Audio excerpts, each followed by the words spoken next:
Bonjour, aujourd'hui on va explorer comment activer le mode d'enregistrement dans un cloud personnel avec FinanceD. Tout ce qu'il y a à faire, c'est de cliquer sur l'icône ici de nuage et on va choisir un dossier qui fait partie de notre Drive, Google Drive, OneDrive, Dropbox, peu importe qu'est-ce que vous utilisez. Dans mon cas, c'est OneDrive et je veux que FinanceD puisse utiliser un dossier que j'ai créé qui s'appelle justement FinanceD. Donc, je vais pointer ici sur ce dossier et je vais faire sélectionner un dossier. En faisant ça, on voit il y a un nouveau logo ici et le nuage est en bleu. Ça nous indique également dans quel dossier on se situe. Donc, Alex/OneDrive/FinanceD. Parfait. Et là, on n'a plus de dossier ici qui existe. Pourquoi? Ben, c'est simple, c'est que dans le fond, on n'est plus au même endroit dans l'ordi et il n'y a pas de dossier à cet endroit-là. Fait que qu'est-ce qu'on fait pour ça? C'est qu'il faut faire une copie de sauvegarde avant d'activer le mode cloud. Donc, je vais sortir de ce mode-là en cliquant ici, désactiver. Je retourne au mode local d'avant. Alors, je me connecte sur ce dossier-là, qui existe déjà dans mon ordi, et je vais faire une copie de sauvegarde. Dans les options, mon dossier, et créer une nouvelle copie de sauvegarde. Comme ça. Et là, on la voit ici en haut, avec la date d'aujourd'hui. Et je vais faire exporter ça dans mon dossier d'ordi de téléchargement. Alors là, j'ai accès à ça. Oups. Ici.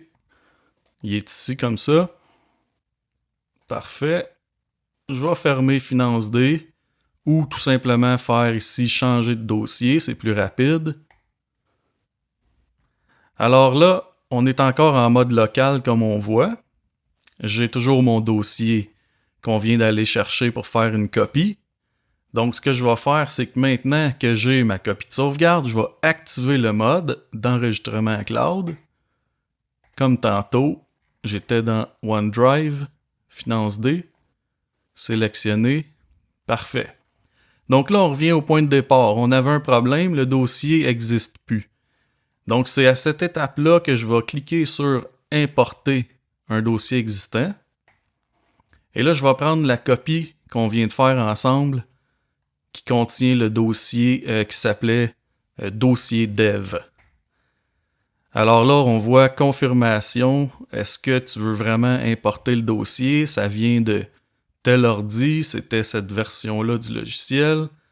Toutes des petites informations comme ça qui, plus tard, dans des cas plus compliqués, pourraient vous aider à ne pas faire d'erreur.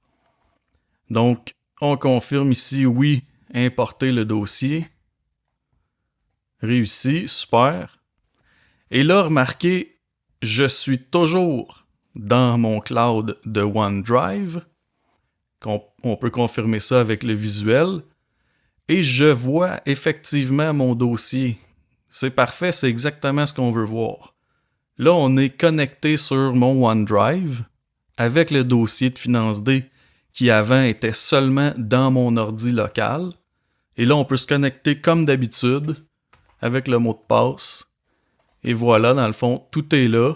Si je fais une modification, mettons que je supprimerais une facture ou quoi que ce soit, la prochaine fois que je vais ouvrir mon dossier, je vais être encore connecté sur mon cloud et tout va être dans ce dossier-là.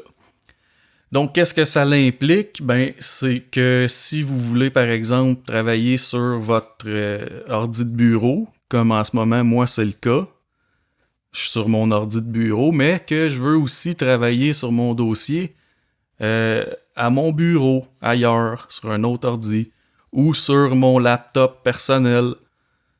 Ben là, ce qu'il faudrait faire, c'est que sur les autres ordis, ben, il faut installer le logiciel FinanceD, ça c'est sûr. Donc, on installe, on active avec la licence gratuite que vous avez eue, comme la première fois que vous avez utilisé FinanceD.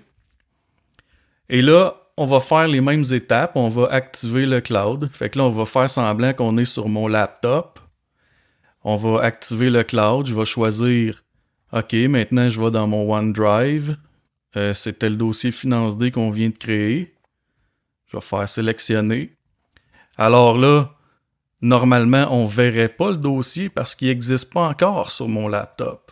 Donc, qu'est-ce qu'on fait? Ben, on importe le fichier de copie de sauvegarde de la même manière que tantôt. Sauf que là, on est sur un autre ordi. Puis là, à partir de là, on pourrait se connecter de la même manière sur un autre ordinateur. Fait que c'est vrai que c'est compliqué. C'est loin d'être idéal comparé à une web app, des applications qui sont 100% sur Internet, par exemple. Sauf que faut savoir que FinanceD, c'était pas prévu pour être un logiciel de partage de dossiers comme ça à plusieurs ordinateurs. C'était vraiment un logiciel qui est fait pour être chez vous, dans un ordi, confortable au bureau, pouvoir rentrer nos factures et suivre les dépenses, tout ça. Mais de plus en plus, on voyait le besoin d'ajouter une fonction où ce que les gens peuvent partager justement un dossier à d'autres ordis, puis que ce soit quand même assez agréable, plutôt que de toujours faire des copies de sauvegarde manuelles, après ça importer. C'est quand même assez irréaliste, là. Alors, avec cette fonction-là de synchronisation dans votre cloud qui vous appartient à vous, donc un OneDrive et tout ça, ben on n'a pas besoin de vous charger parce que c'est vous qui avez le fournisseur de cloud et ça permet justement de rencontrer ce besoin-là. Donc, dans mon cas, par exemple, moi, Alexandre Desroches, j'ai une entreprise de production de musique, des Rocks Records, et quand je fais une facture à mes clients, mettons, ça arrive que je le fais sur mon ordi de bureau ici. Donc là, j'irai dans D-Rocks Records, je me connecte, je fais ma facture. Puis si un jour, je vais sur mon laptop, ben là, je serais connecté au cloud dans D-Rocks Records aussi. Puis je pourrais aller faire une facture à quelqu'un d'autre, mais à partir de mon autre ordi. Donc c'est ça, c'est dans un cas similaire à ce que je viens de dire, c'est très pratique. Par contre, il faut faire attention si vous êtes plusieurs personnes dans une entreprise qui veulent travailler sur un dossier commun. Il n'y a pas de synchronisation en temps réel, OK? Donc, ce que ça veut dire, c'est que si moi, ici, je suis sur mon ordi dans le dossier dev comme ça, et que mon collègue, lui aussi, est dans le dossier dev, mais chez eux, dans son ordi, si je vais, par exemple, supprimer client test ici, comme ça, là, je viens de le supprimer chez nous, c'est super. Puis c'est vrai qu'en ce moment, dans le dossier cloud, le client n'existe plus au moment que je viens de le faire, OK? Mais mon collègue, lui, il ne voit pas ce changement-là parce que il faudrait restarter l'application pour voir le changement. Fait que c'est vraiment pas idéal quand vous êtes plusieurs en même temps dans le même dossier. Si vous n'êtes pas connectés en même temps, mais que c'est à différentes périodes de la journée ou que c'est deux dossiers différents, c'est vraiment pratique d'utiliser le cloud de cette façon-là, malgré qu'il n'y a pas la synchronisation en temps réel. Donc c'est ça, c'est un sujet plus compliqué du logiciel FinanceD. C'est pas dans l'optique de la simplicité qu'on veut, mais par contre, c'était tellement essentiel d'offrir le partage de dossiers comme ça qu'on a mis quand même la fonction dans l'espoir que ceux qui n'ont pas besoin ne seront pas dérangés, parce que dans le fond, ça reste comme avant. Si vous ne l'activez pas, il n'y a rien qui change. Puis si vous êtes plus comme connaisseur à l'ordi, ben vous allez probablement être capable de suivre les étapes de cette vidéo-là pour activer la fonction puis vous en servir à votre avantage. Donc sur ça, ça complète la vidéo. Je vous souhaite une bonne journée Et si vous voulez plus d'informations, il y a aussi un lien de documentation, un peu la même chose que je viens de dire, mais à l'écrit avec des exemples. Ça va être dans la description du vidéo. Donc merci à tous et à la prochaine.